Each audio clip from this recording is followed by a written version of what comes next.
ị ga-ekwezi nwanne ma antị chọrọ ibido ya ezi mma Always one na-egbu ya. mgbe ọ marụ ya n'aka igbu ya bata ọ ga-enwe nwezi mgbe ha ndụ Gbanụ m otu o si marụ ya n'aka. Ele ihe o ji wuru ya ka ọ mara n'aka. Mba, ọ wụrụ na ihe omenala achọrọ m ịmata ihe gbasara ya. Ọ ihe Amaya ka wenye awo ishimwa na bele de nwanyị. So one to shimaya naka. Nang de nwanyị ọchọma. Chere ọ ma ndị amụrụ amụ nga ka ndị mere nne ha wonga generally. One to shimaya actually mema chu omere mind. Ememegodi ya na ndị mere nne ha wonga.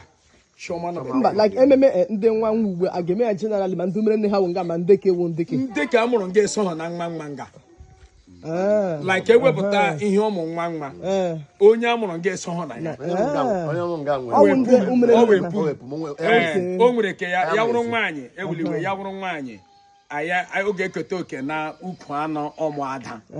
Then nwa shiri eshi bịa mgbe olu anọ dịka a na-esi eme ya n'omenala. Then abịakwana ya n'isi nwa nke ugbu nwa nwaanyị ma ọ nwa Chioma nna nke ugbu ọ ya wụ isi nwa nọ nke ugbu ebe ọ na ụmụnne ya dịka nwoke anaghị ya. Am I right? Anyị anọchiziri anya ndị ka ha na-anaghị ya. Ezi nwanne. So by right ememe ya sọ ụmụ nwa ga-egbu ya ọwụ ya nwa ka ọ mara n'aka.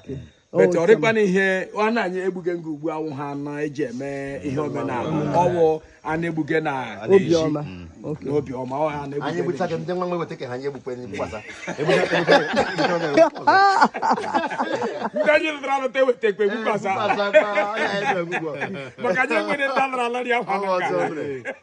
Emetake post abọdọ ndị ahụ. Ema si n'obodo anaghị nga. Ọ nọkwa ya. Ọ nọkwa ya. Ya kwa ma mara n'aka kpọkwa na ya. O kwesịrị ya. Ọ kwesịrị ide ka ọ na-anọ ya. O kpakọla ya aka. Antịlụ mma igbu ewu ọwụ sin. Akwa nwa ihe Chineke sa ime gịnị mụ banụ.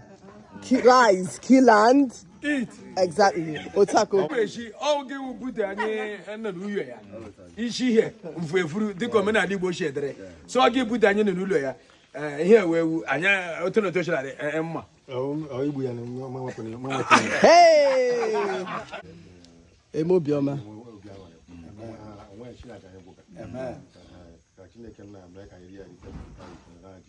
amen